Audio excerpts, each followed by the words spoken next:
to the inception of architecture dialogue along with colleagues.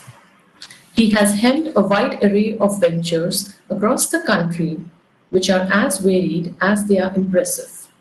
From single-family residents to commercial operations and even life science R&D undertakings, Architecture Dialogue has successfully created a unique identity for themselves in the dynamic and ever-evolving milieu of the contemporary Indian architectural scene. This is future emphasis by multiple national and international journals, deeming their work worthy of publication. Architecture Dialogue has been selected through an international design competition for the conservation of Solina Silk Factory in Kashmir. His invaluable contribution to projects have earned him prestigious recognition amongst his peers as evidenced by the award that have been conferred to him such as CWAB, ZAK, to name a few. Now we request Sir to address the session.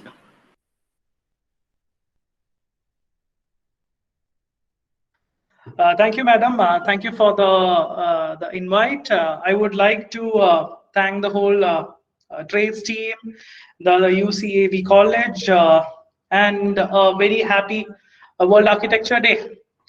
So we are a practice out of Bangalore. We are about 15 people architect office, and it's been just more than a year and a half that we have established our firm in Bangalore.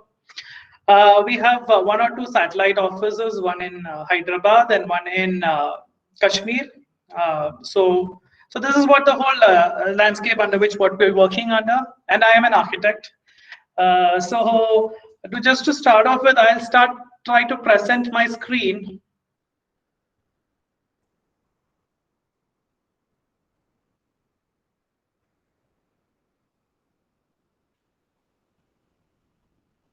So I thought, I hope it's visible. The screen is visible, and you're able to see it. Yes, sir. We can see your screen. Yeah. So I thought it would be really important that we talk about a constant change. Because the times are quite different right now. We are in going through a pandemic. We are going through a different times right now, and then it's quite important that we embrace change and do what is required for the time being. So just directly jumping into the presentation, it's about how we make a unique product every time. So it's not that always we try to do a very innovative thing.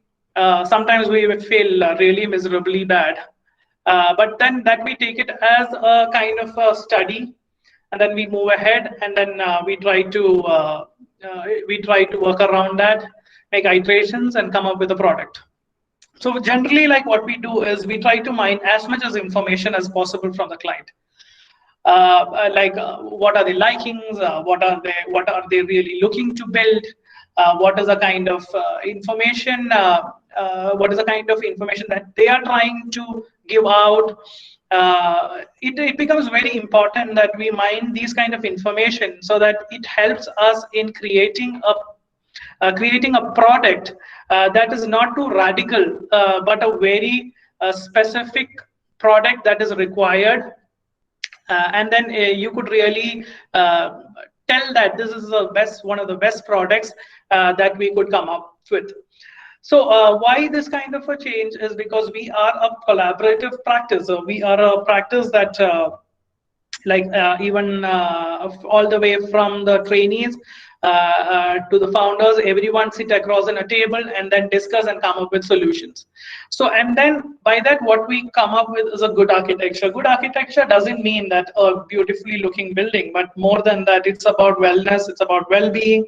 It's about the kind of process that we involve in getting to do a good architecture, and then make sure that joy is a part of the practice. So why a constant change? So if you ask me why a constant change, because every product, every project that way comes up from a very different context. both the physical context, the social context, or the economical context. The client aspirations are quite different. To match the client aspirations, we need to talk to them, we need to make them a part of our stakeholder meetings, and then we need to come up with a collective product. Time at which what we are building it. It is very important for architecture that we need to build for the time, and we really make sure that it is to be updated on time, and we are moving with the present time frame. The typologies that we get starts to be very different, all the way from a residential project to, like how madam said, to a scale of a master plan, or to a scale of a life science project. So this is a very very typologies, and how to bring these kind of a change is quite different and difficult. So now when we are talking about transformative, it's not about being radical that way. Like, we do not come up with a very radical design. It's about the need of the society. It's about the need of the people who are inhabiting the space, and it's to be truly reflective of what we are doing, and then what is the whole context, how it is changing, and to adapt to that, and that is for us to be transformative. So just jumping into the projects, so we were approached by a couple, basically, like so the husband is from Delhi. He was about 15 years, he was working in Finland, and then he came back to India, and then he thought, okay, let's put up a house here in India. And then they chose to take up a site in Kerala, from where they are from. So his wife works for a government hospital, and it was about, then we were asking him, so what do you both have in common? So the whole thing that they had in common was about having a lot of books. They had a lot of books in common. And then it was about us to decide on, and then this was an image, what you see on the left hand side was an image that was sent by the client.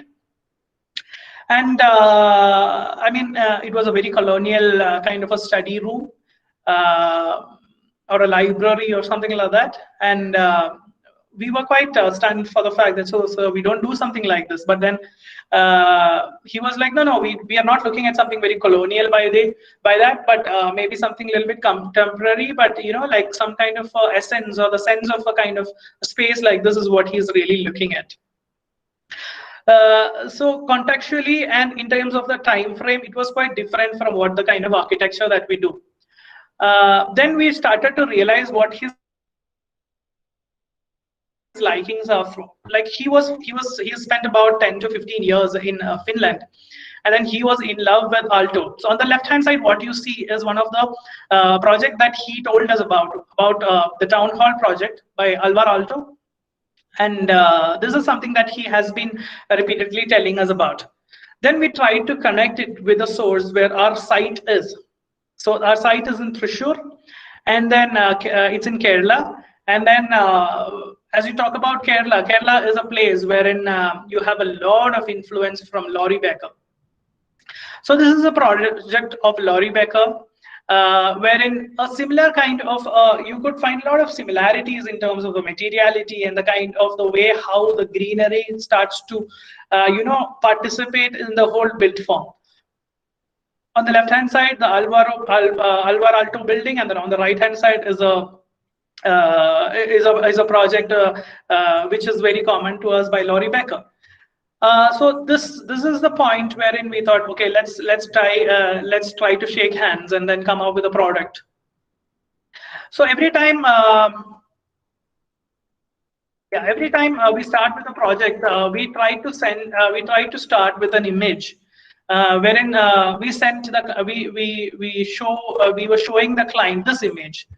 So what do you think of a house like this, wherein you have the feel of a kind of a very wooden texture, you have a lot of exposed brick, you have a lot of concrete finish, there's some amount of wood, and then there's a lot of green that you are trying to start to make it active in the whole space.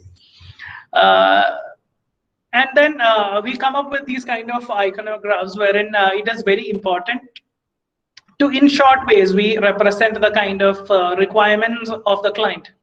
So it was on the first iconograph, which shows this is a house for 5 people. There were 4 people, like the husband, wife, 2 kids, and their mother who was staying along with them.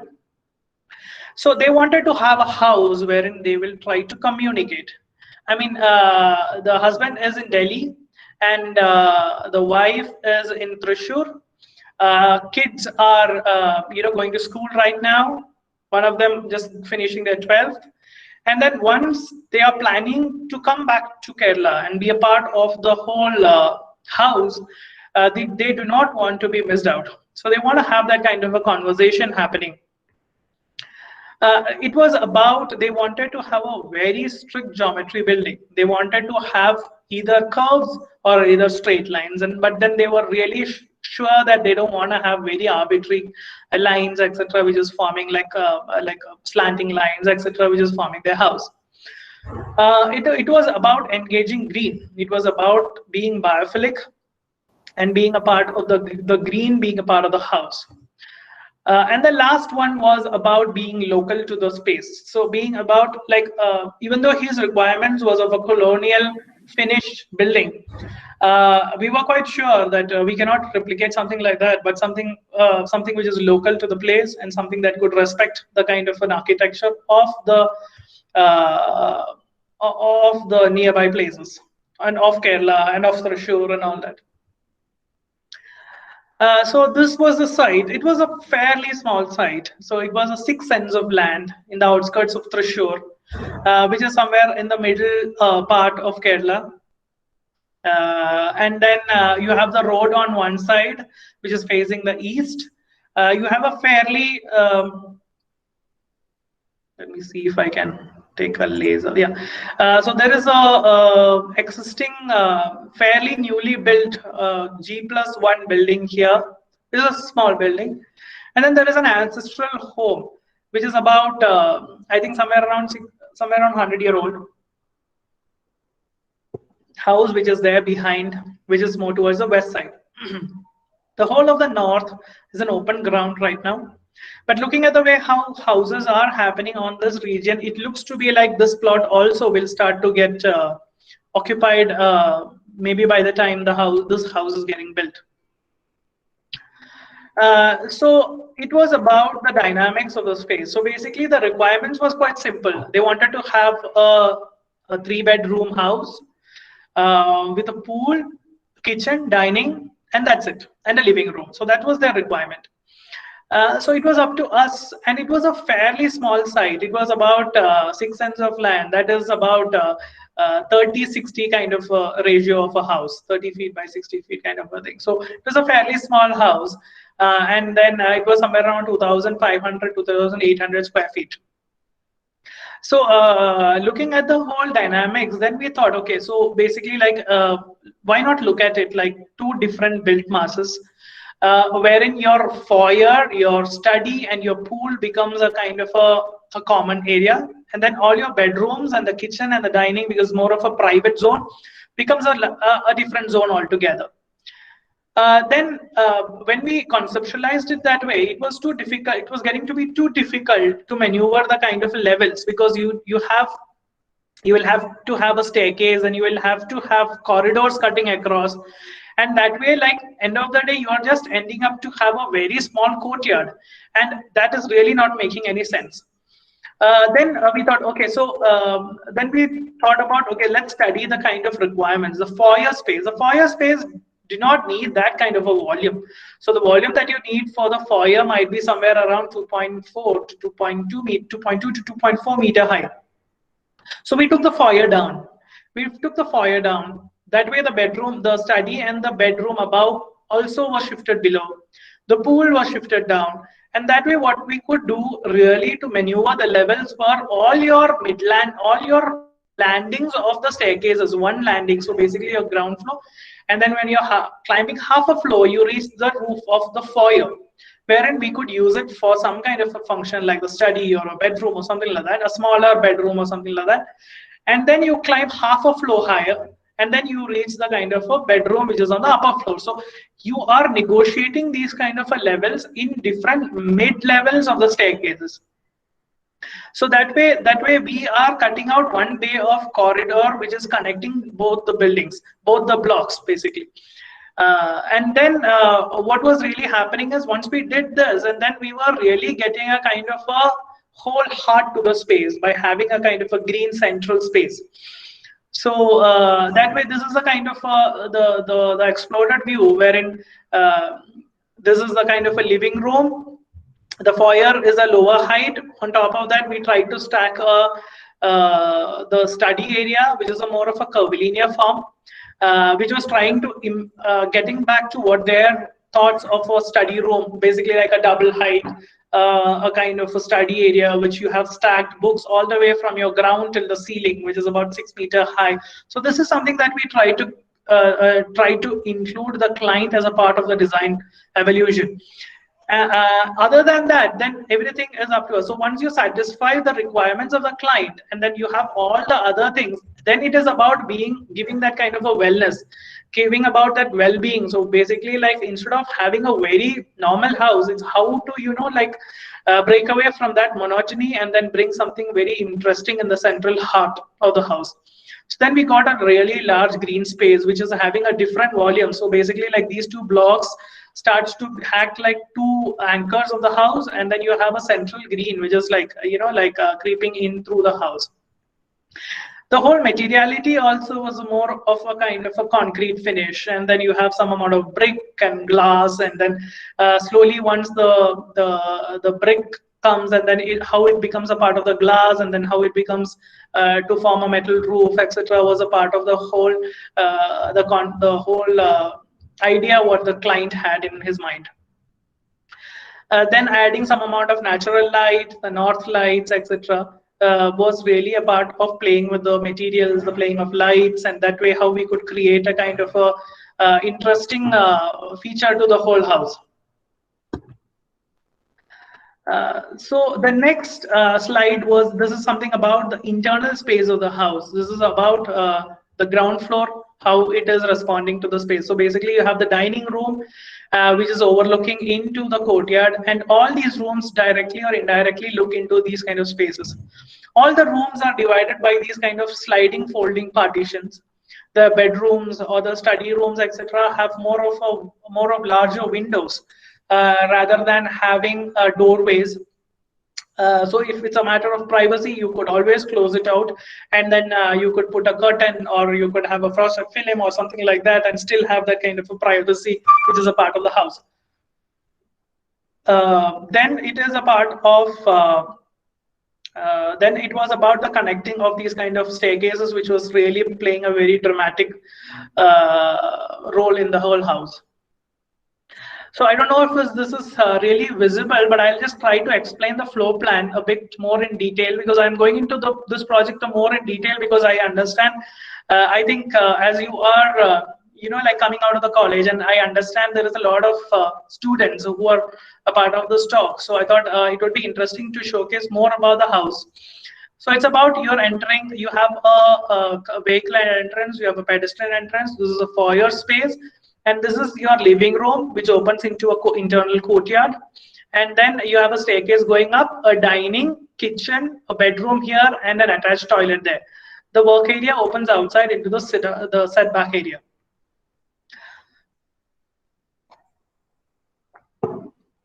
Sorry, when you're coming to the mid-level, you climb about 12 steps, and then you reach the whole study area. And the study table itself acts as a kind of a steps that you are climbing up a few steps, and then you reach the bedroom. That way you get the kind of required volume for the living room as well. So you climb half a floor, and then you reach the family living, and then another bedroom wherein you have a walk-in toilet, and then the shower cubicles, everything is a part of that. So you climb half a floor again, and then you reach the bedroom level, the master bedroom level, and then you climb a half floor higher, and then you reach the pool. So the pool also needs that kind of a volume. So that's something that we are trying to negotiate with that levels. So there is a pool that is overlooking into the road facing. So this is the diagram which shows you how the whole house is getting connected, even though it is not at the same levels. So this is the kind of connect that I was talking about. This is the living room that tries to connect back to your dining space, the family living that connects back into your central courtyard and the living room. The study area, which is like the one of the first mid landing connects you to the study area, and then this is a kind of a staircase. This is a kind of the book rack that they were looking at. There is a very dramatic skylight which is coming from the top. The table in the study area becomes a kind of a step, and then it opens out into the study room, or it's like a third bedroom kind of a thing, fourth bedroom kind of a thing. And then this is the living room, the family living room. It has a kind of a Jaroka kind of a seating which is projecting into the courtyard, so it becomes a part of your greenery and all that that's growing into the plant, into the space. So this is the top level wherein it is opening into the pool deck area, and then there's a small amount of greenery which is a part of it. So this is how the whole floors are engaging to each other, which is everything is opening into each other, and then the space is quite energized by the whole connecting spaces. This is how the external aesthetics looks like. It's more of a kind of a brick building, wherein you have a very curvilinear form, which is like for the study area. It is facing towards the road, and that's why it's more of a blank facade on towards this side. And towards the north, we have tried to open up a lot of glass panels, which is a combination of brick and glass. And by the time it reaches the top floor, we have made it more lighter, and then it connects with a hovering roof, which is there. And then that is more of a metal and a glass structure. So it's about how the whole roof sits lightly on the kind of a building. So this is what it is. It's a kind of a small, you have a small garage, and then this is the pedestrian entrance, and that's the form that's forming. Then we were approached by a client from Saudi, and it was about half an acre of land, and on a very dense neighborhood, wherein they wanted to have a kind of a combination of a duplex unit, wherein they wanted, it's about housing, it's group housing project. And they were looking at a single bedroom, which is a duplex, double bedroom, which is a duplex, and a triple bedroom, that is a duplex. So what was important there was they had the programs were quite tight. They didn't have an option of going for a basement car parking, and your height limitations are on floors, so you cannot go more than that. So you have to negotiate parking, you have to negotiate the number of units where they're trying to sell, and the kind of requirements in terms of the greenery that they need, etc., and the play areas, etc., was supposed to be negotiated on the ground floor itself. The climatic condition was a challenge, and that was very important for us because of the scorching heat which is there in the Tehran area. And then it was about how do you get biophilic design into a part of the whole product that we are trying to give. About the kind of community space that they're trying to engage, wherein people of the apartment, the kids needs to have a play area, etc. And then all of that, since it's a very close neighborhood, they wanted to have enough privacy for each units as well. So that's our office. And then yeah, we do play Jenga a lot. So this is Aditya, Monica, Syed, and Anup trying to build up something with the logo, with the Jenga blocks. And I think these are something that we really try to take back to our design, and then we try to create that kind of the environment wherein we could like explore anything and everything. So something from there we came to so like from the last project, what I was telling you, this project also, this was the starting image of conversation, like how do we really, like this was the image that was we started the presentation with, of how do you really want to have a house in Tehran, wherein because you cannot expose all your rooms to the outside weather because it's really hot. How do you want to have these kind of greenery? Maybe it can be a very closed kind of a space. Maybe it can be a small courtyards and things. And also, this is the first image of the project that we have sent it to. We started discussing with the client. So that's the kind of a neighborhood that we're talking about. It's a very kind of a beige colored buildings, and then you have road on two sides, and that's a kind of a built mass that can come there. This is about a project that is, this is about a project image that was really striking us. It's about Al Balad. It's a UNESCO site, and then it is in Saudi Arabia. And then this is again, it was a residential project, and then it is in a very dilapidated state right now. So this was very interesting, and it was really it was helping us to connect to the whole context what we are trying to build. It was a new context for us, and then okay, so what we thought was basically like this is the kind of site you can understand the density of the space, and then there's two roads. So once we have the program that is lined up, then we could understand that once you go 4 floors, and then we have some amount of required parking that we leave, then you have some amount of space that you could be left for greenery. Then what we try to do is we try to distribute these kind of 4 blocks in a different fashion, wherein we could get a central courtyard, and then try to introduce the whole functions into it, basically getting the whole single, 2 and 3 bedrooms a part of the whole building, so that you get that kind of a dynamics. The functions, once it start coming in, slowly the dynamics also starts to build for the there's a kind of dynamics in terms of the massing also that's getting built. Then we try to work around the floor plans, and then come up with some kind of a solutions wherein every ground floor units get that kind of courtyards. And then we started to negotiate the car parkings on all the corners, and then the central courtyards, once you park your car and adjacent to your block, you have to go pass through this kind of a small gap, and then you enter to see a kind of a very interesting green space wherein there will be kids playing, and there would be an amphitheater, the reception area, everything is in the part of the central space. So this is how it is working. So on the bottom corner is your entry drop off.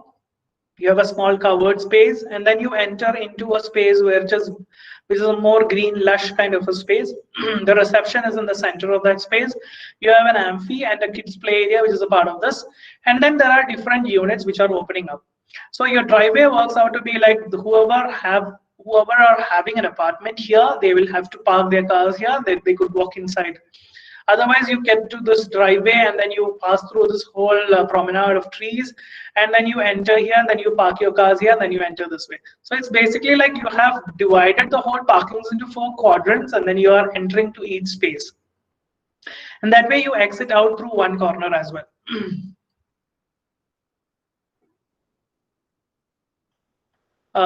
So this is how you're starting the whole journey, and this is how the whole blocks are aligned. It's sometimes in the single bedroom case, it's 4 to a core, and then when it's becoming a 2 bedroom, it's 2 to a core, and then when it's becoming a 3 bedroom, it's again 2 to a core. So why this kind of a formation of the courtyard is because the whole of the building is aligned in a north. The larger phase is on the west and the south. So that's why the whole of your east and the west. So basically, the whole of your morning sun is cut by the larger blocks, which are these 2 blocks, and then the evening sun is cut from the other side. That way, all throughout the day, when it is used, basically like during the morning times or the evening times, the whole of the courtyard becomes a very shaded space. So it becomes, it's basically, it's not a very arbitrary approach, it's a very functional approach to design. And then it's about how we negotiate that kind of these kind of factors which are really important, and then try to come up with some kind of a solutions. So this is how it is. Basically, like it's mostly to take from the Al-Balad and then the kind of a stepping terraces of Al-Balad and then uh, and getting something in Tehran. So that was the whole feature of how it's going to be. So this is the single bedroom, the duplex, which is the two bedroom, and this is the third bedroom, which is turning around that way. This is the core, and the fenestrations etc. are more of a very contemporary take rather than taking it from. It was a mostly an inspiration taken from the Al Balad and then try to replicate it here. So that's how the whole of the site level looks like. The kind of, this is the entry area, a small security kiosk, and then you have the two blocks, the reception area, the drop-off area. So this is from the junction of the two roads. Yeah, this is the longer phase of the building. This is the reception area and the kind of the central green space. So this is the reception and the central green space. This is the kind of an amphi. There is some kind of a level difference that's there, and then this is a kind of an amphi that's there. Some amount of water body, creating a kind of a very lush green space in the central court. So before getting into this, I just want to know, like how like in terms of the feedback, you want me to go till the last and then take up the questions, or how do you want to take up? Sir, we will at the end we will take up the question, sir. Sure, no problem. So it's audible, right? So everything is fine. Yes, sir. Yes, sir. Everything is fine. Yeah. So coming into a next project, wherein this was a kind of a research facility that we were trying to do for. I mean, like it's not that we were trying to do. We have done that for Sci Life Sciences. Again, it's in Hyderabad. So sometimes the clients are a bit poetic, like they send you the kind of the colonial study area, which how the client was for the residential project, or there would be some kind of an inspirations that we could really take out from the Tehran or the Al-Balad kind of the scenario. But when you come to a place like Hyderabad, it's more of a very generic approach of like the client sending you an Excel sheet and then giving you information from the like in terms of the area. So you have so and so room that requires so much of area. So it was more of a kind of a very problem solving kind of an exercise, wherein the client is not really, it is more of a functional building, and there is not too much to do on a kind of a project like an R&D lab. So this was a project that was done by Architecture Dialogue and CNT Architects, and this was a collaborative project.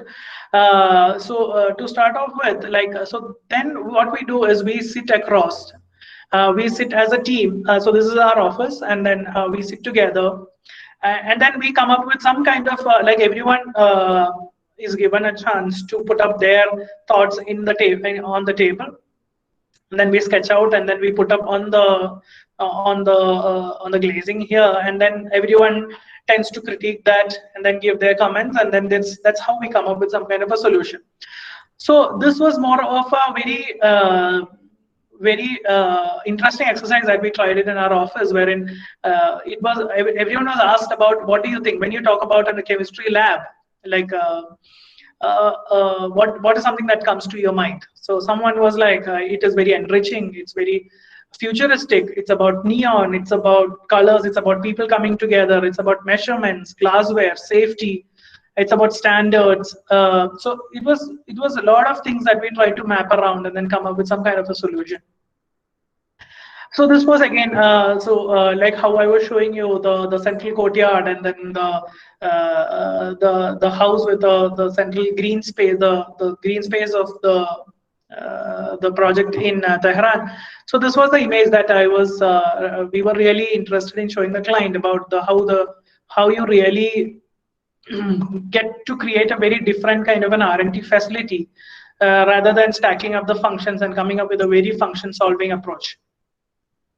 And it is basically like it is not too much to do in an R&D basis or in an R&D project where their requirements are very functional. You have really a large functional block which is called as the labs, And then there is another block which is called as the supporting facilities for the lab. So both are technical areas. So it's just about how you solve the circulation between these two technical areas. There is nothing much to do in an R&D lab that way. So this was other than the fact that the services are really complex. The kind of combination that needs to be done is a very complex job. But function-wise, there is, and architecture-wise, there is not too much to ask for in an R&D lab facility. So then this was a function. This was the lab facility, which was one block. This was a site. When I'm telling in terms of the spatial organization, this was one block which was supposed to be the labs, and then another block which was supposed to be the supporting lab functions, which are more of a technical area. So this was about an acre of land. There was an existing building and an existing campus behind. So this was an acre of land. And then once you start to build, this was the kind of footprint that was required. Excuse me. The footprint is about somewhere around 80,000 square feet. And then what was important for them was to connect this building and the existing building together. So that kind of a approach was really required. And then we could only puncture it out at one specific location. That's one corridor and a staircase that is connecting here. Then we started to divide the functions, basically, like there's the whole lab space and then the kind of additional supporting spaces which are a part of the lab. Then we started to connect it. Once we started to connect it, then we thought, okay, there is a scope to stagger the whole facility and then make sure that there is a kind of a connect between the people who are walking across. Because as far as a lab is concerned, it's about that kind of a serendipity. It's about that kind of a conversation that you could have between the scientists that could come up with something really interesting. And that's something that we have been deliberately forcing upon projects, that we need to make sure that people need to meet together. People need to come together, celebrate as a team and celebrate as a kind of an office, and then come up with some kind of a really good solutions. So this is something that we forced upon them as well. And then once we started to forcing this, then we understood that it's getting too fragmented and becoming two different blocks as such. Then something that could really unify it and something that could really protect it with the harsh kind of the weather in Hyderabad. One really good thing about Hyderabad is basically like you have a shade and then it's quite pleasant. So basically like standing under the direct sun is quite difficult, but then you could really stand under a tree or you could really stand under a shed, and then you can feel that kind of a slight breeze when it's flowing. Then you could really feel really comfortable about it. So it was about connecting these two buildings with a hovering large roof. And it was about, and all these comes up from the kind of a very basic understanding of the north face. Now, the north and the south is a larger phase. The south becoming a more of a blank facade, and north becoming more of a welcoming kind of a facade. So this is the whole footprint. Basically, like the whole of the white area that you see is mostly the technical area, which is the labs, and whatever the grays that you see are the kind of meandering paths, which are like a kind of walkways which are built around these kind of labs. So you're building two larger blocks of built mass, and then you are creating a kind of a central core, totally connecting from one end to the other end, and then connecting to the other building as well. So then you enter, you come to the reception area. There is a kind of a corridor that is connecting you to these kind of lab spaces, and then there is a grand stair that is rising up from the ground to the to the upper floors. So once you do that, then what starts to happen is basically these kind of smaller walkways which are connecting these two blocks starts to become like a kind of a collab spaces. These are wide enough so that we could start to put some kind of a seating, we could start to put some kind of a meeting areas, we could start to put some kind of an exercising pods, etc., which are a part of this whole garden space in the center. And then there is nothing to look out to, because this is a road face here, and then there's another facility that's here, and then it's mostly a kind of an introverted kind of a facility that we had to look at, wherein people will start to look into the garden, and the central garden space becomes a largely utilized kind of a space. When you start to climb up, then it's like there is a block here, there's a block here, and then you have these kind of a large wide bridges that are connecting to each other, and then a kind of a central green space in the, which is you have greenery starting all this way starting from your ground floor. We started putting up some kind of a very sculptural elements in the landscape, basically the staircases, the kind of vertical connections, whichever we were trying to do, started to become a very sculptural element in the whole of the central space, getting a really good energy into the space. And then it ends up to be the whole of the vertical circulation ends up to form the whole of your the central cafe space, and then it is getting, and when you are going higher, as you're going higher, the number of bridges also gets to reduce. And then we removed some of the bridges, we reduced the width of the bridges so that you start to interact between the bridges also.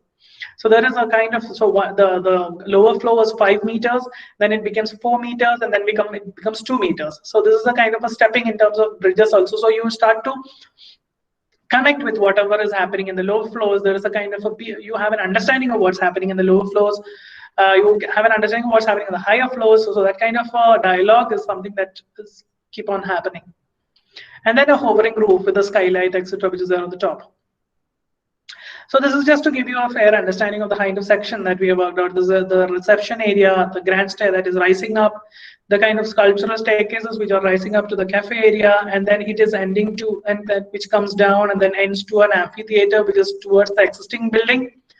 And then there is a kind of a bridge connection to the other side of the site, to the other existing building.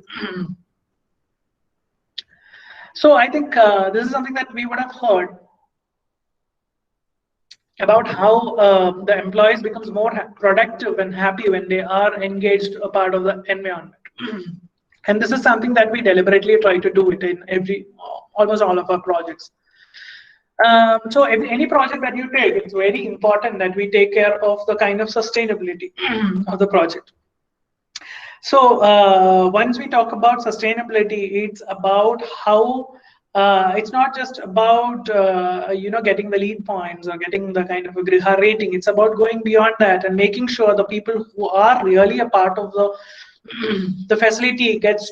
Yeah, nowadays you could do just a glass building and then get away with the whole rating system, but that's not the whole point of getting a sustainable building. It's about kind of celebrating every smaller things that we could really impact the kind of an environment, and then that is what we have to save for the future. So it's about the kind of a central green space that is kind of climbing up.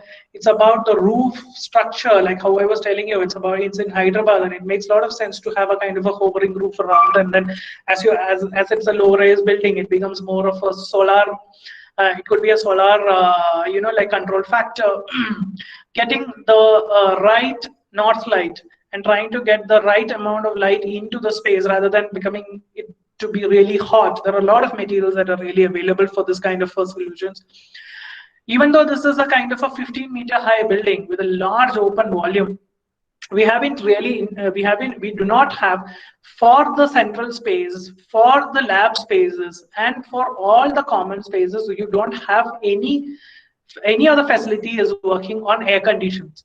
It's just about free cooling system, wherein we take the outside air, we take it through a damper, we cool it out with the kind of a water sprinklers, and then we take out the humidity from that, and then we push it into we push the air into the central space. That way we cut down on a lot of costs in terms of air conditioning of these kind of larger spaces, air conditioning of the lab spaces. Lab is a huge volume of air that is required to, for the daily working itself, because every lab fume hoods are connected to the exhaust, and then no air is recycled. Everything is just thrown out. So it's really a kind of an important thing to check how do we solve the cooling system in the building, other than the boardrooms, etc., smaller rooms like boardrooms, meeting rooms, etc., which we have really introduced a split AC or something like that. Then it was about having indigenous plants being a part of the whole central green space, connecting the whole feedback loop with the BMS system, having indigenous plants which is from the site or adjacent to Hyderabad itself to get that kind of a thing, saving water, and then using like virgin soil all around the site, basically like removing of the whole asphalt road system, and then trying to get an interlock system wherein we could try to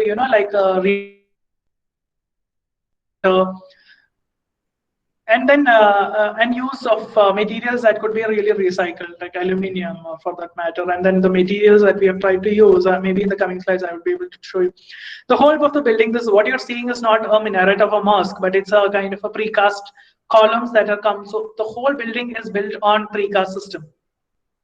So there is a kind of the whole slabs to the columns to everything is built precast elsewhere on sites, 65 kilometers from the site, Patanchiro. They get it transported to the site, and then it's just placed with a kind of a crane. So it's a very simple system that way. And then to do us a kind of a roughly around 80,000 to 1 lakh square feet, it just took somewhere around 12 to 13 months, even though there was the whole corona times that was going ahead, and then we were able to finish the project in 13 months, including the interior. So that's kind of something that we could really talk about. And then everything is produced outside the site and then gone and fixed it here. So this is the building. We haven't done really the photo shoots, etc. of the building. So it's just some of the photos that we have gathered it out from our colleagues and myself and some of our friends who have traveled to the site. So this is about the hovering roof that's connecting, evidently visible from this. The entrance portal, everything is made out of sight. Everything is made. Only the base that you see, the kind of the whole landscape that you see, and the kind of stonework that you see in the ground is something that is done on site. Mostly everything is done elsewhere and then got to site. All your metal structure, all your roofs, all your slabs, columns, beams, everything is done elsewhere and then got to site. So this is the kind of a space and the volume that we were talking about. We couldn't take lights from the ceiling, so we thought of having these kind of pole lights, and then the whole of the flooring is done with cement flooring. Wherever you need to have that kind of a clear understand demarcations, we have used some other stone. Otherwise, it's all the columns, everything is done elsewhere and then got to site. And then this is the whole central space and the bridges that is connecting at different levels, and the kind of a greenery. So it's just planted about a month back. So it's yet to grow. So we really do not recommend people to like directly larger plants, because again it's a cost and it's about economic sustainability also. So these are things that will grow over a period of time. Maybe it'll take 6 months or 1 year, but still it's about to grow about for 10 to 12 meters each of the trees. So this is a kind of an indoor space where these kind of bridges, and then there's these kind of technical areas which are there. The staircases, etc., becomes a part of a very sculptural element that is a part of the whole the spatial experience.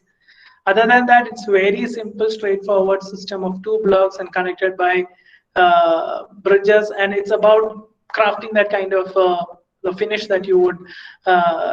Everything is like there are about 100 drawings for each of the components, and then it's about solving each and every component by that way. This is a kind of central green spaces where we introduce some kind of a very informal, like a workspace, which will have a small walker or something like that, a cycling machine which is attached to a kind of a work desk. Some of the vertical circulations, which is a curved staircase, which is of metal, and then we have done a cladding of wood. Some amount of seating areas which is forming below that. Some informal meetings or areas in the garden. Yeah, some amount of circular meeting pot, which are more of a various cultural elements inside the garden. So the double height reception areas, the boardrooms, etc., which are looking out into the to the whole of the garden space outside. the central vertical. So we have introduced a kind of a glass lift, so that like we do not. It's a very conventional lift, but it's just a matter of the outside area is cladded with glass, and some of the internal panels have been removed off. It's not a very expensive solution, but a very viable solution, because we do not want to have that kind of transparency between these kind of blocks getting to be disturbed. So this is the amphitheater. Everything is just getting cleaned and all that, and this is a very initial images. So it's about that kind of a connecting bridges from the existing to the proposed building. So this is a kind of a bridge that's connecting across. Then so this was for the same client. Once this project was over, then they started for another project, which is about 6 acres, which is very close to the site. And then there was some amount of, I was talking to you about an existing building also that was there. So that also we did some amount of renovation for that project also, and then we came into this, which is on the other side of the road. Excuse me. So by the time that project was over, the clients also started for the previous project. They just gave us an Excel sheet with the requirements of areas, etc. But now they became more sensible, and they started to give us more information in terms of they wanted to have a very iconic building. They wanted to have a cycling track, but they never had a clue. Like no one there was cycling, but but still, we have offices all around the globe, and we have offices in US, and everyone is now moving into cycling, like a pedestrian vehicular-free zone, and then moving into a very cycling and eco-friendly approach. So we want to have a cycling track, and then we are trying to give that to the client, give that to the employees to move around. Wanted to make sure all the trees in the site are safeguarded. Wanted to have a very collaborative space wherein everyone comes together and talk to each other, etc. And like how the previous project was, this project also, they wanted everything to be made in factory and then taken to site. But this time there is another problem. Last time we were ready to give you the whatever the cost that was required. But right now we are cutting the budget by half. So you have to give all the product that you have given in the previous project, but make sure that the cost that you have is only half the money. And then obviously they wanted to have a project that is going to be for the future, and then they wanted to make sure that it stays for really long, and then it's about their kind of a legacy kind of a thing. So as usual, then we got around the table, and then we started having samosas, and then that's when we thought, okay, let's. I mean, like, this is something that's a part of our culture also. Therein, like, we work really hard, and then we have samosas by the end of the evening. So this was a part of one evening like that, and then we thought, okay, so basically something that comes, people get together is food, and then recreation and etc. So otherwise, when you are in the studio, either a loud music will be playing, or you will be plugged onto your headphones, and then someone will be like working continuously. So we thought, okay, so let's try. I mean, like, these are something of the values that we take back, and then we try to use in our projects also. So then this was an image that we sent to the client initially, and told that so we would try to, like, you have so this what was the beauty about the project is it had a large lake adjacent to the site, and the lake was a part of the site. So then we thought, okay, now that we have a lake, then we should try to energize the lake rather than like having a kind of a screen, or like build very inward looking, etc., which was good for the previous project, but for this project it doesn't work that way. We need to be a little more opened up. We need to open up the whole thing. So this is about the kind of like values that we take from the client, and then we try to like reframe it, like the iconic building, the public spaces, the biophilic design, restorative, manufactured outside, economical, the economy that we need to be thoughtful about, and the future expansion. So this was a lake. There's a lot of work that needs to be done for the lake to make sure that it is in a very good shape, and that's the kind of a build that is required. That's shown the dot, the firm lines. So this is the R&T block that we just were seeing just now previously to this project. There's existing buildings which are here, and then this is the new campus which is getting divided by just a road. And then the road becomes private once you take up this both the lands together. They will merge it, and then this becomes a part of the whole facility. So that becomes a kind of a totally it becomes a 17-acre facility. And then there is another site which is adjacent to it, which is called the Garden of Life, where there's like a huge plantation of green.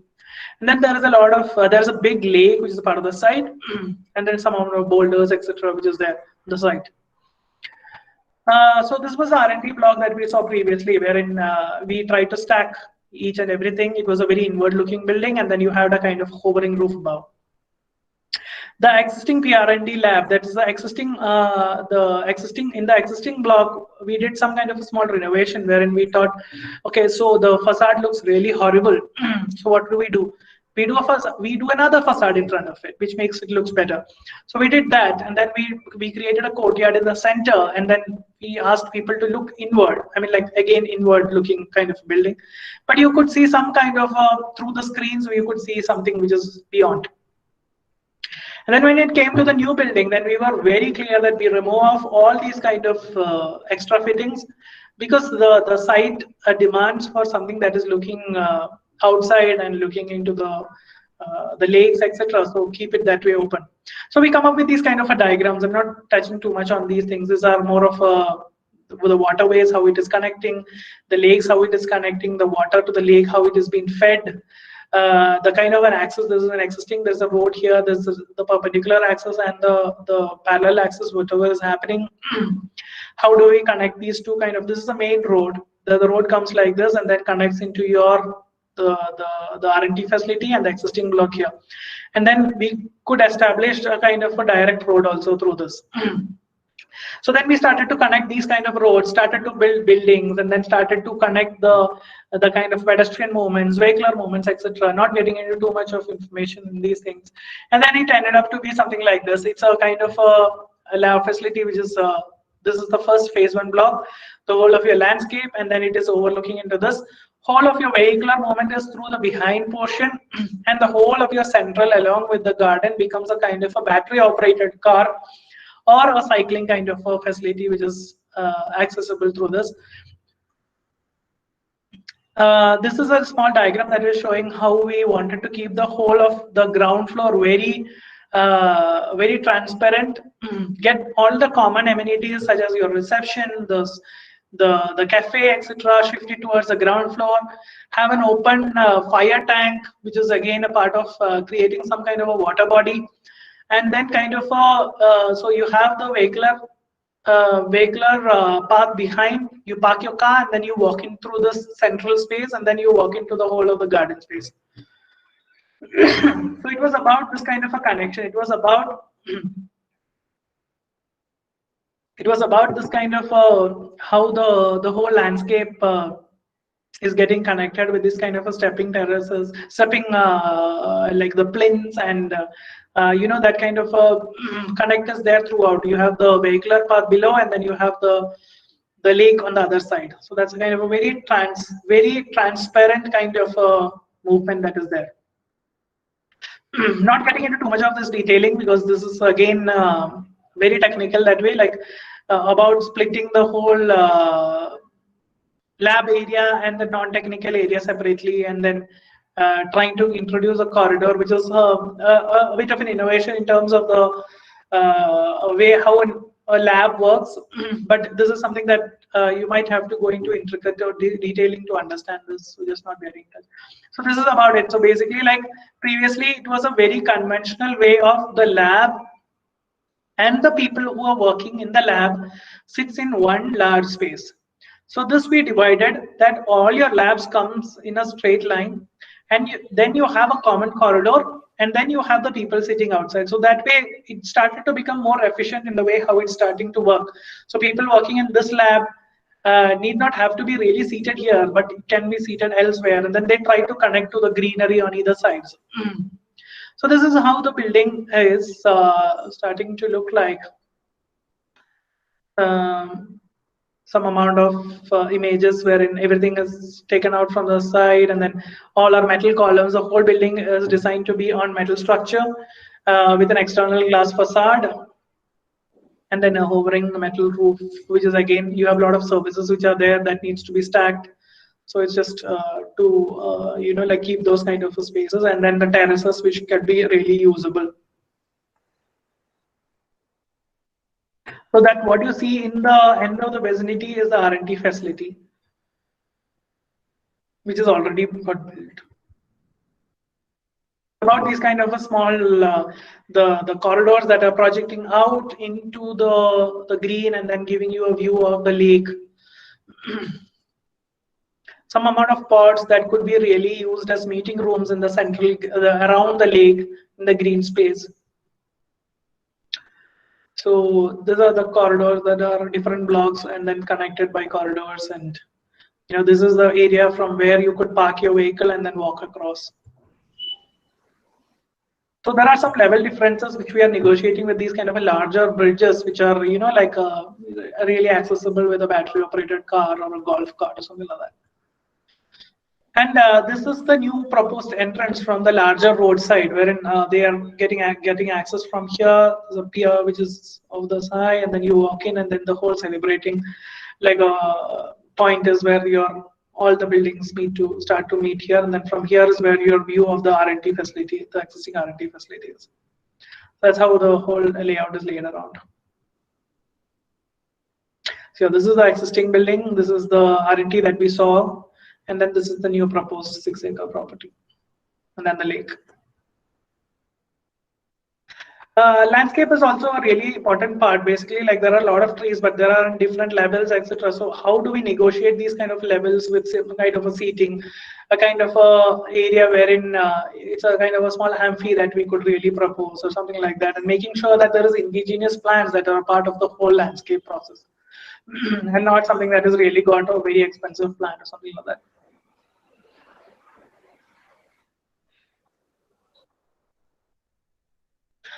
Yeah, so this is again a project in Hyderabad. So I think this would be my last project to discuss today. So it was again like the client had about an acre of a property, and then he wanted to build a kind of a sellable office space. Wherein he will be only taking up maybe 1/10 of the space, and then all the other component he wanted to sell it off, and then he wanted us to come up with a USP for the project. Then his only requirement was about having a space that is really enriching, respect the kind of climate that we are in, making sure the whole building is quite like airy and really and this is a high-rise building, so high-rise office building. So usually when you go across the whole Madhapur road, so you could see all glass buildings which are all side glass cladded, or some kind of a small fenestration or whatever it is. So something which can go beyond that. And then about a mindful space wherein people would be really relaxed and sitting and working. And then it's about that kind of a comfort. So one person who's coming to lease out a space, he should feel that kind of a comfort in the space. So again, this was one of the images that we really initially we were discussing with him. So what do you think of something like this, wherein you have a lot of greenery around your office space, and then that becomes like your breakout space kind of a thing. Then what we thought was, this is one half of the building wherein you have a large core here which is on the west side, and then what we thought is we make a very clear flow plate wherein we were able to really stack most of the workstations in a very strict geometry, and then whatever the breakout space that you are trying to give inside the build space, that we take it outside, create a kind of a shading corridor. That way we reduce the kind of heat load inside the building, and then again we create a kind of a buffer space like a balcony or something like that. So this is my house in Bangalore. So this is a balcony which we have, and it's filled with earth. And these are things that we really take back, and then we try to, include as a part of the design. So basically, you don't need to have larger like a green walls, etc., which needs to be built into the kind of uh, have a huge cost in terms of like maintaining the whole greenery, etc. It could be just having some pots and some kind of creepers that could really, the indigenous ones that could really grow into the whole building and then create a very kind of a biophilic feel to it. So it's just that we just need to facilitate that kind of approach to the design, and then the green will slowly take over it over a period of time. So it's just some amount of care. This is a kind of a balcony that we have, and we just put some kind of a small net, and then the whole creeper started to growing into it, and then we don't have any sun coming into the living room space. Is again not great, but still, yeah. So it was about, what we did was we did a kind of a clear glass box, and then we started to plug in these kind of fenestration into the glass box, which is starting to be like a balconies, and then the office starts to open up into these kind of balconies. So the tenant who's buying it, you get to be a part of some amount of green balcony spaces as well. So there is in terms of the program, there is a commercial space in the lower floors. There's a breakout cafe in the upper floor, and F&B is like a cafeteria kind of a thing. So to give you a kind of context, this is a Google campus which is there in Hyderabad, and this is a Rockefeller, and then this is the adjacent site. So this is what it is. So basically, like, you have a retail in the lower floors, F&B, then you have a stacked up office spaces, and then you have a co-working space in the central space, which will be run by the client itself. Excuse me. And then this is a zoom out section of how it is happening. So the whole of West, we got a kind of a very blank facade, and the East, South, and North, we got some kind of a fenestration to the whole thing, so that you don't get the harsh sun, but instead you get a kind of a lighter sun, and then you get a kind of a nice breakout space in the for the office.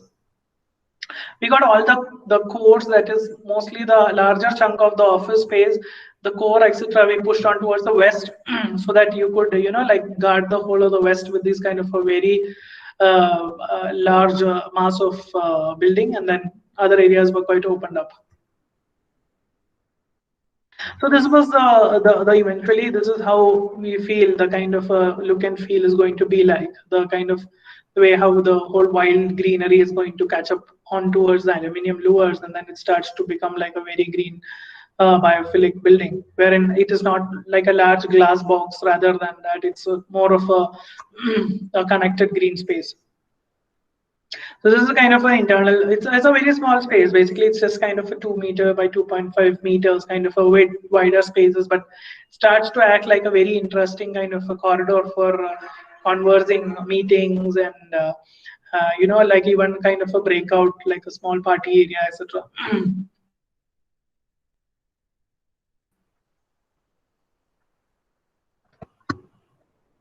Yeah. Now I thought I'll just talk about my offers also. So basically, like, that's the kind of what facilitates the kind of environment that we are in. So it's basically, we are a very casual offers. We are t-shirt wearing, and then we celebrate food, and then we play a lot of cricket. Then there's always music in the office. So this is a kind of stuff. And there are certain things that is really, what we feel is kind of really important is something that we did recently, is a kind of an exhibition that we did called the Story So Far. These are things that we are really we really want to do these kind of things quite often. Basically, like, why? Because it's a kind of a feedback loop. We did an open house exhibition. We invited our clients, we invited our friends, we invited faculties from college, students from college, to show up some of our upcoming projects, and some kind of, so that it would act as a kind of a very good feedback loop, wherein we are connecting to the to the public, and then getting their opinion on the projects, and then these kind of things will really help us in sharpening our claws. So this was a small exhibition. It was just it was a story so far, and we were just 1 year, 8 months or 9 months down the lane. And then since we started our office, and then we thought, okay, let's start putting up some of our works and try to get some feedback out of people. What do they have to say about? And then this was from our office, one of the walls that we used for pinning it up. We kept a community. Like a sketchbook, like a large canvas wherein everyone coming there could start to sketch something, and then we thought, okay, end of the day we will get a larger story, but it turned out to be a very disaster. It was a very bad idea to have that kind of canvas there. But otherwise, on a lighter note, yeah, we have students coming up, we have children's coming up from a nearby schools. And they were like really not sure about what architecture is, and there was only one kid who wanted to be an architect. So we were explaining them what architecture is, and how architecture works, and what is really different about architecture and civil engineering and contractor and all that kind of stuff. So it was a very engaging performance, people were coming together, and then they sang some songs for us, and all that happened, some stories. And this is our team, wherein some I think it was an Christmas giveaway or something like that. It was Christmas Santa, Secret Santa, or something like that in our office. Then it's just about like connecting back to sketches, and then being kind of very casual in our approach. That's my partners, Vikram and Harpreet, two amazing individuals, both out of Bangalore itself. We all of us stay in the same apartment. Some of the upcoming things that we are really excited about, kind of conventional center, which is about more than 1 million square feet, which is coming up in Hyderabad. It was a competition project, somewhere around 8 to 9 offices who competed for it, and we were selected to do the project. A 22-acre of silk factory that is in Kashmir, which is a reuse, redesign, and conservation kind of project, wherein some amount of infills that we are trying to do in the project. It was an international competition, and then we were selected to do the project. The work has started on site. SBI, one of the other very prestigious project that we are doing for SBI in Bangalore, in one of the hard places in Bangalore. Some of the project Benzene Ring is for another builder in Bangalore itself, which is very different in its approach, and then the client is also quite excited about it, and many more that's there. So what is about change? How do we embrace the change in terms of design, etc., was the kind of thing that we have been constantly addressing. And I think these are the images of the projects that we just discussed right now, the brick story, or the R&T facility, or the kind of urban sponge, or the stepping terraces of Tehran, or the Discovery Campus, or it may be our office. It's the same kind of change. It's the same kind of thought process that has been going through us, and how do we deliberately, like keep pushing the limits, and trying to be innovative, and then embrace the change. So that's all for now. I think I'm up for my time also. So that's all.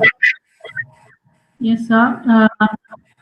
Thank you, sir, for detailed case studies and your process of design, which will definitely help the students to incorporate the aspects related to users, and make design futuristic and user friendly. Thank you. Yes, sir. So we have a few questions from the participants, sir. So on behalf of the participants, we will ask you the questions. Can we go ahead, sir? Yeah. Yeah. So the first question, material change versus climate change of varied sites. How easy or tough it is to achieve? Can you please share your thoughts on this? So material change or climate change, right? So I think the first important aspect, so that's what I was telling you about mining information. Like when you're mining information, the first thing that you address is the materials that is required for the, I mean, say like the climate, what is it? So what is really important is the climate. So you understand the climate, you understand the topography of the site. Is it a sloping site? Where is it facing to? How is the kind of entrances? How is the pedestrian entrance happening? How is the vehicular entrance happening? And this is the first part of addressing the design. Materiality, the kind of the how the planning should happen, how the kind of what kind of function that needs, I mean, like function again comes in the first of the order, but other things, everything is only secondary. Material comes only as a part of your evolution of design. Like first you design something, and then your materiality only comes when you are positioned in such a way that you could take a kind of a stand of, yes, this is the best material to go about with the project. So other than that, it is always important that you take care of the climatic conditions first, solve that, and then only you go into the kind of a materiality, etc., because that will give you a kind of a base to build around.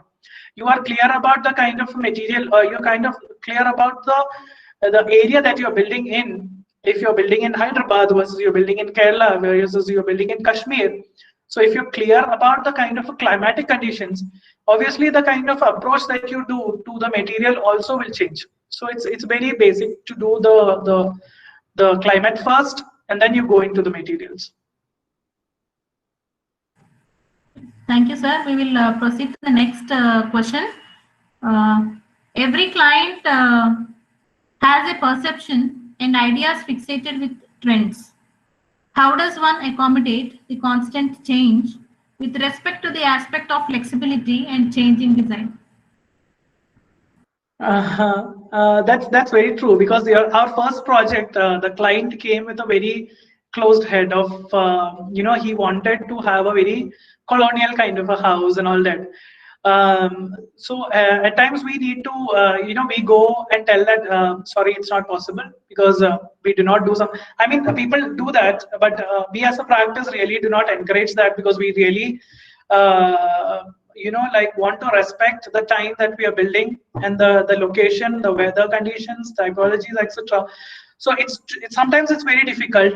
So when it's very difficult, we tell that, we shake hands, and then we tell, so I think it's better you approach another architect. Otherwise, if we are able to do something together, then we shake hands, and then we do a project together. So it's difficult tasks, and I don't know how to convince the client that way. We put across our thoughts first, and then if they have some thoughts to give you a feedback, or they sometimes it used to be like so a recent client whom we sent him a kind of a home proposal, like for a resident. We sent him a proposal, and then he sent back telling, so something like a very Kerala residential, Kerala traditional home can you do for us? I mean, like, okay, then let me try once more. And then we gave him another scheme, and then he never turned back only. Like, so he just went missing.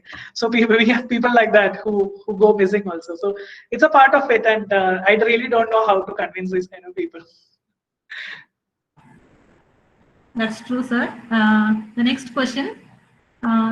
Space planning plays an important role in addressing change in design philosophy. How would you like to relate it from an architect's point of view? Space. I mean, yeah, it's a space planning.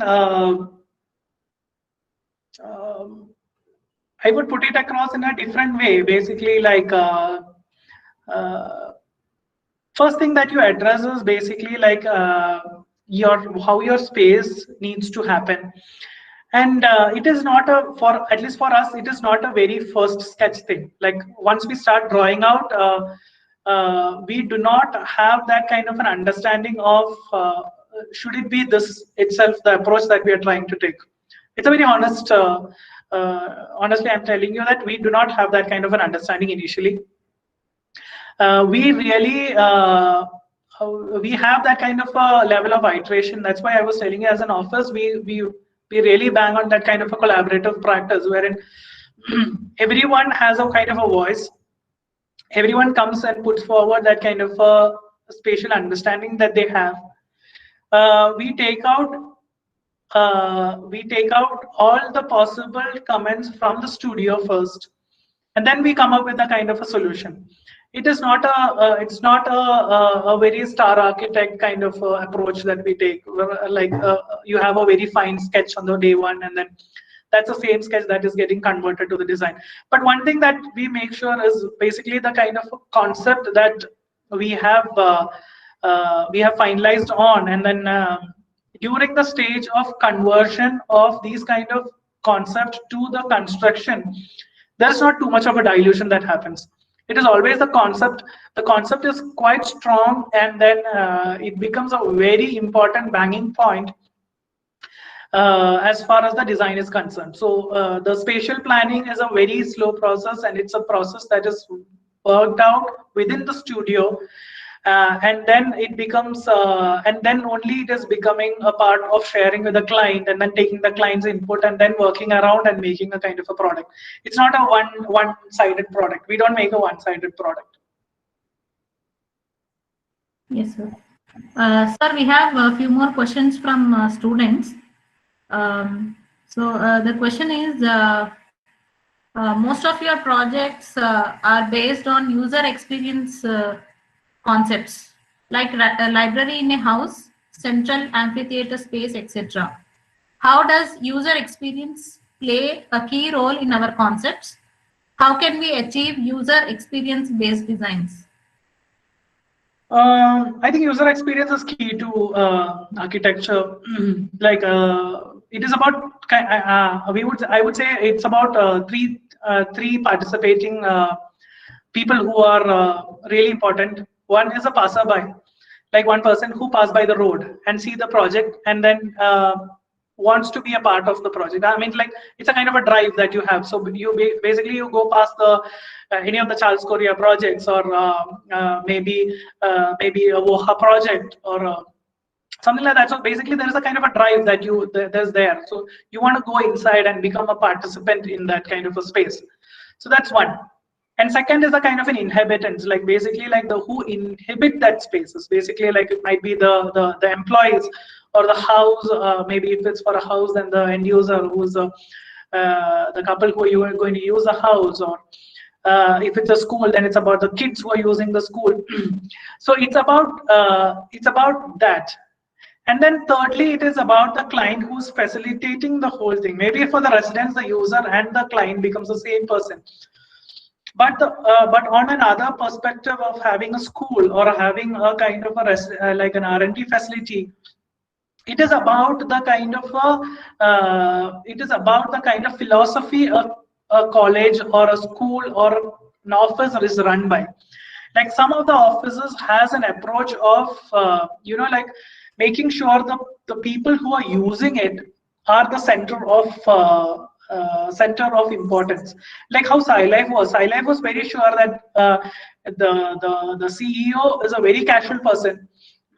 He comes to the boardroom with a Pepsi or a Coke in his hand, and then so basically it's about that kind of. So he wants to have the kind of the office he's building also to be a very casual and a user-centric one. So it's mostly about these three factors that's importantly. And then I think we need to really make sure that user experience is key, and will we be happy about doing the project as much as a person who's using it will be happy about using it. So it's just about these two components also. I think it's very important to be. So one more question. Everybody has a different definition of concept. What according to you, is a concept, and how do we implement or incorporate it in plans further?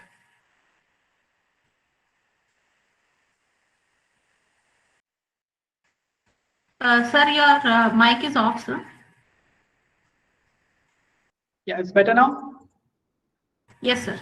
Yeah, it's about concept is about the context that you are in. Concept is about like how I said in my initial slides. It's about the context. Like concept should come out of the context. It should come about the client's aspirations of how you want to build it. It's about the time that you want to build in. And I feel it is really important. Sometimes, like it's about that kind of I think with varying typologies, I think automatically it becomes very different on in terms of approaching concept. So concept is basically, it's very a shallower word in terms of now in terms of architecture, because there are a lot of key factors that really come together to form a concept of the project. It's not a very singular word like so my concept. So during my college time, I could see like in my first year, I remember one of my colleague, one of my classmates, came up with a concept of a penguin. I mean, like, what is this kind of like? Because basically, we weren't really exposed to that kind of like what is a concept kind of a thing. And then we started, because and it was a residential project, I remember, and then it had hands of like a penguin and a face and the body and all that. So it was quite funny that time. And then we used to look up at yeah, this guy's come up with something very interesting and like penguin. And I think it's a very interesting concept. But taking down in the present times, like I think we have also evolved as people, and then we have really understood the meaning of concept. And then I think three, four components is about the context, it's about the social context, it's about the economical context. If you bring up with a very big concept and then it's really not financially viable to be built, then it's of no use. So basically, like it needs to respect these kind of things. It needs to be respectful of the climate. It needs to be respectful of the typology, the time, the client's aspirations, and then I think that's how a concept is derived. It's not a very singular word. Sir, based on the same concept, I have one last question from the student. What do you think about why initial sketch, which influences architecture? Like in all your projects, the concept is evolved from one picture. So what criteria will be used to establish priorities and make design decisions? Yeah, I think I explained in my previous question. Basically, it's not a very, it's not a first sketch. Let me tell you frankly, it's not that first sketch that gets really converted into a design. But all the initial slides, maybe I think next time I would try to introduce more of the initial sketches. But the initial sketches are rough butter paper sketches, and then those are things that we really throw it out of the window. And then even for residences, even the first scheme that we presented to the client, even that goes out of the window, because that is only to match to the aspirations of the client. Basically, like once we like whatever we have presented it here, it's a more polished form of the more latest versions of our design. But otherwise, it's the concept. It's not the first sketch that really gets converted into the final product. And I don't think that is the right way of approaching design, because then we really get stuck into the whole like, so now we cannot move out of this, and then we have to really work towards that to make it a final product, and sometimes it becomes a failure. So it is not a really good solution to do that, unless we are like that kind of a people who can pull that kind of understanding and all that. But I think it's humanly it's impossible to do something like that. So it is just about the collective feedback loop. We ask the clients, and then and like how I said, it was really important for us to put up an exhibition to know what people really, the public, really how they look at our design and what is their take on it, what do you think can be bettered, etc. So it's a very open-ended thing, and it's not a very direct first sketch conversion to a concept or a final product. Sometimes it happens. For example, the Sci Life Sciences was a first sketch that converted into a final product. So we were trying to do the R&D facility that I was showing you, the built one. So that was more of a first sketch converted to the last sketch. Even the brick house, the first one which I was showing you, it was most of a first sketch that's converted into a last sketch. But first sketch that we have presented to the client, and not the first sketch that we have internally been discussing in the studio. Internally, we have discussed so many options and so many prototypes. We making models, we break models, we try to come up with some kind of a there are a lot of Entu cutlets in the school, in our office, where they want to do something really parametric and then come up with some kind of a very funky design and all that. And then we take up these kind of things, take up what is important for us, and then we leave the other to open up to the client, and then we take the client feedback, and then that's how the final and the first sketch and the final sketch is when you take it up with the client.